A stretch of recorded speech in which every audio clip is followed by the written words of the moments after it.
It's been more than a month since Threads was released into the world, and we know some things about it now, and I'm going to share the latest information about this new social media platform with you in this episode of the Library Marketing Show. Welcome back, everyone. My name is Angela Hursh. I'm the person behind superlibrarymarketing.com. You can head there and click on the Library Marketing Show tab to suggest a topic or ask a question that will get answered in a future episode. You can also nominate your library or another library for kudos. We're going to give away kudos in a few moments. First, if you have not yet already, please subscribe to my channel if you're watching on YouTube. If you are watching this video on LinkedIn, click on that follow button. Both of those actions will get you a notification every time a new episode is uploaded. Let's talk about Threads. I'm on it. Many of my library friends are on it.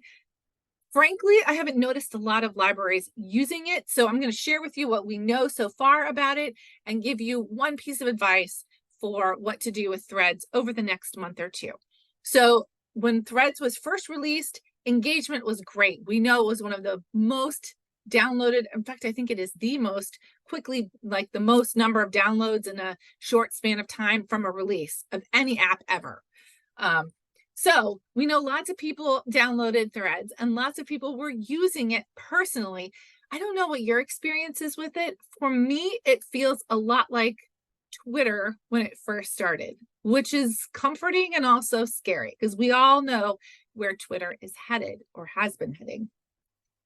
So there are some libraries on Threads that are posting, but what I have noticed is a lot of brands are using it, and it's kind of fun to watch.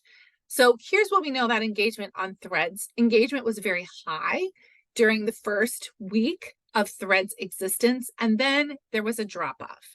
I think a lot of people realize that there are some drawbacks to the social media platform, as there are with every social media platform. Some of them include the fact that if you ever want to delete your Threads account, you're going to have to delete your Instagram account also, because those two things are connected. So that is a big red flag for a lot of folks.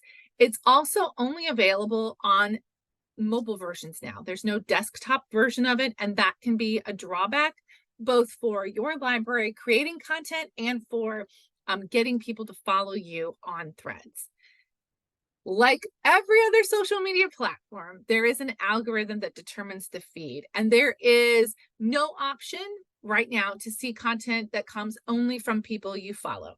So that can be a drawback as well on both sides, again, for getting people like your patrons to start using it and for making a case for your library to spend time creating posts on Threads.